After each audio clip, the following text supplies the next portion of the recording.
సాధారణంగా అధికార పార్టీల దగ్గరికి జనాలు బారులు తీరుతారు. ఎందుకంటే వాళ్ళు అధికారంలో ఉన్నారు, అధికార యంత్రాంగం అంతా వాళ్ళ మాట వింటది. అలాగే అంతకుముందు తాము పడ్డటువంటి సమస్యలు కావచ్చు, ఇప్పుడు పడుతున్నటువంటి సమస్యలు కావచ్చు, పరిష్కారం ఉంటుంది అన్నట్టు.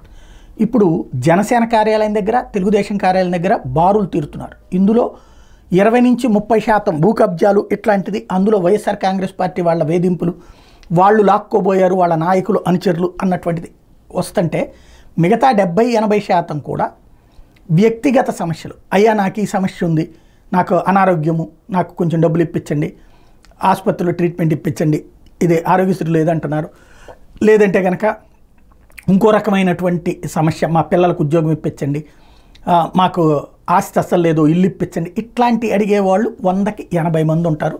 సాధారణంగా అధికార పార్టీలో ఉన్నారు కాబట్టి తెలుగుదేశం కార్యాలయం దగ్గర కానీ, జనసేన కార్యాలయం దగ్గర కానీ ఇట్లాంటి బారులు తీరుతున్నారు. అయితే మిగతా వైఎస్ఆర్ కాంగ్రెస్ పార్టీ ఇప్పుడు ప్రతిపక్షంలో ఉంది. అక్కడికి ఎందుకు వెళ్ళాలి? నిన్న జగన్మోహన్ రెడ్డి దగ్గరికి 2 రోజులు ఆయన తాజాగా బెంగళూరు వెళ్ళారు, కానీ 2-3 రోజుల పాటు కంప్లీట్గా అక్కడే ఉండిపోయారు. జనం బారులు తీరినటువంటి సందర్భం. ఎందుకని అంత భారీ ఎత్తున జనం వచ్చారు అంటే, గ్రౌండ్ లెవెల్లో ఇది ఆయన్ని ఈ సాయాలు అడిగిన వాళ్ళు ఉన్నారు కొంత. బట్ ఎక్కువ మంది తమ నియోజకవర్గాల్లో జరుగుతున్నటువంటి దాడులు, తమని రోడ్డును పడేస్తున్నటువంటి పరిస్థితులు, తమని హింసిస్తున్న పరిస్థితులు, ఇక్కడెంత క్యూ ఉందో ఇక్కడికంటే అక్కడ ఎక్కువ క్యూ కనిపించింది నేను. అంటే ఇక్కడ ఓ రకంగా ఆదుకోమని అడిగేవాళ్ళు, అక్కడ చూడండి అన్యాయం అయిపోతున్నామని చెప్పేవాళ్ళు వైసీపీ కార్యాలయం దగ్గర.